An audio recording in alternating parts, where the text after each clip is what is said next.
Géopolitique, bonjour Pierre Aski. Bonjour Nicolas. Pierre, vous vous intéressez au rebondissement de la campagne pour l'élection présidentielle américaine de l'an prochain. Quand vous rencontrez un responsable politique de quelque pays que ce soit, la conversation dérive systématiquement vers cette question: Donald Trump peut-il gagner?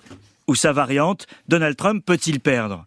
Le vote aux États-Unis n'a lieu que dans un peu plus de 10 mois, le 5 novembre 2024, mais il affole déjà la planète, tant les deux probables candidats, Donald Trump et Joe Biden, incarnent des Amériques différentes et aucun n'a la victoire certaine.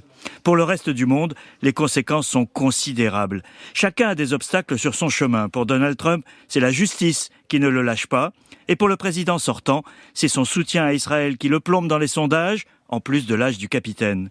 Chaque jour apporte sa surprise. La dernière est venue de la Cour suprême du Colorado, qui a décidé par 4 voix contre 3 d'exclure Donald Trump du vote dans l'État en raison de son soutien à un acte séditieux, l'assaut du Capitole, le 6 janvier 2021. Et cette décision, Pierre, peut-elle bloquer Trump? Alors, elle a provoqué un électrochoc, Nicolas, car il y a une différence entre les nombreux procès de Donald Trump, auxquels ses électeurs sont relativement indifférents, et une décision de lui barrer la route. Pour l'heure, il s'agit d'une mesure dans un seul État, mais elle peut faire tache d'huile. Très remontée, l'ancien président devrait faire appel devant la Cour suprême fédérale, plus conservatrice. Mais si celle-ci confirme la décision, il y aura une jurisprudence dangereuse.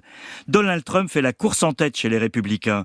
S'il est fragilisé, ça peut changer la donne, surtout avec la candidature alternative de Nikki Haley, l'ancienne ambassadrice à l'ONU, qui se pose en challenger crédible. On en est encore loin, mais l'incertitude s'installe. Et du côté de Joe Biden maintenant? Alors, le président sortant a dû accuser le coup mardi à la publication d'un sondage dans le New York Times.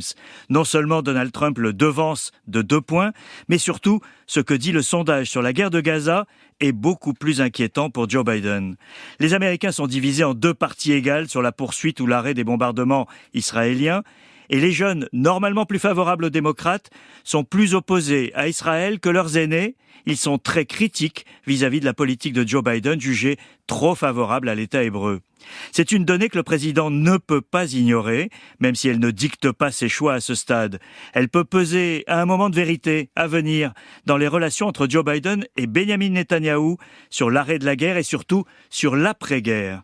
Le président sortant aura à cœur de montrer à ses électeurs déçus qu'il est attaché à une solution politique pour les Palestiniens, ce dont Netanyahou ne veut pas. Dans les 2 camps, l'incertitude est donc profonde et celle du reste du monde plus grande encore. Car entre la continuité avec Biden et la rupture avec Trump, ce sont des scénarios opposés auxquels on doit se préparer à Pékin, Moscou, Kiev, Jérusalem ou Paris. 2024 va assurément être tendu. Pierre Aski, merci. Dans un instant, le grand entretien de la matinale. Notre invité, François Hollande.